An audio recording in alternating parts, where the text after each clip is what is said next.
How many of you got enough sleep last night? Oh, not so many. Okay. Well, that's what we're going to cover today, the issue of sleep deprivation, not getting enough sleep. Now, you might say, sleep deprivation?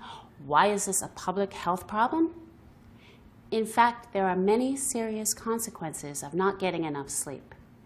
So we'll first look at the immediate impact, problems that it causes in your daily life, and then we'll look at the long-term effects, problems that grow over many months or years, especially concerning our health. Let's start with the definition of sleep deprivation. Most adults need 7 to 9 hours of sleep every night. So if you get less than 7 hours of sleep on most nights, you'll start suffering from sleep deprivation. Lack of sleep has serious effects on the brain, on our ability to think and to function properly. Without a sufficient amount of sleep, we think more slowly. We have trouble making decisions. We make more mistakes and have trouble remembering things. So basically, anything to do with memory, making decisions, thinking, all of these are affected by the lack of sleep. And this is happening to many people. Recent studies show that 40% of adults get less than 7 hours of sleep each night. So that means 4 out of 10 adults are suffering from sleep deprivation. So let's talk about the immediate effect of not getting enough sleep and how it can affect us in every aspect of our lives. For instance, at school. How many of you have stayed up all night to study for a big test? Well, research shows that in order for us to remember new information, we first need to sleep. It's interesting, right? Sleep assists our memory. So when we sleep, we consolidate and we strengthen our long-term memory. So if you don't sleep enough, learning is harder. In fact, some studies have shown a connection between the amount of sleep students get and their grades in school. Students who get less sleep get lower grades. Now let's think about work.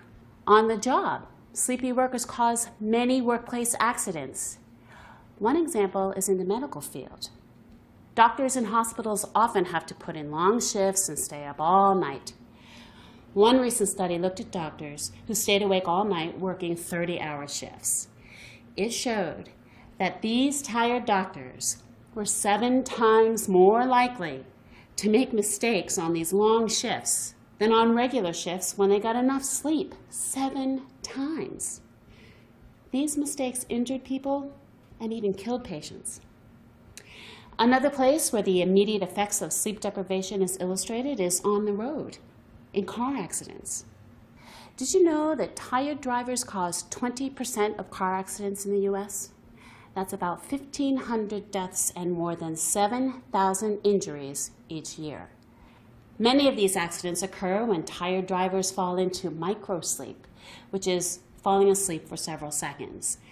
These people may look awake, their eyes are open, but their brain is asleep. They can't hear anything around them or see anything.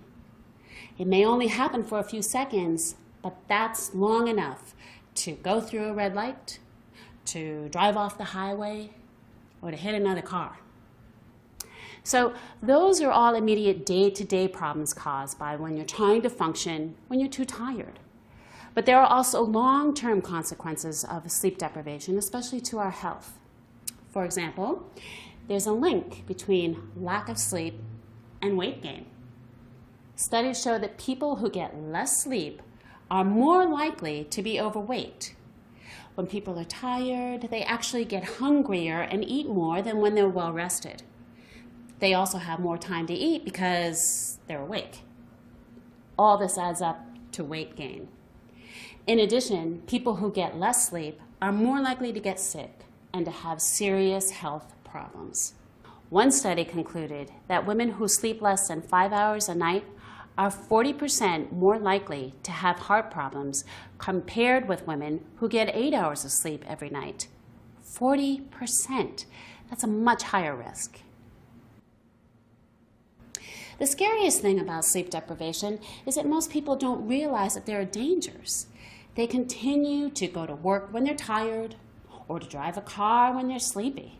And over time, they may begin to suffer from serious health problems caused by their lack of sleep, but they don't realize the cause.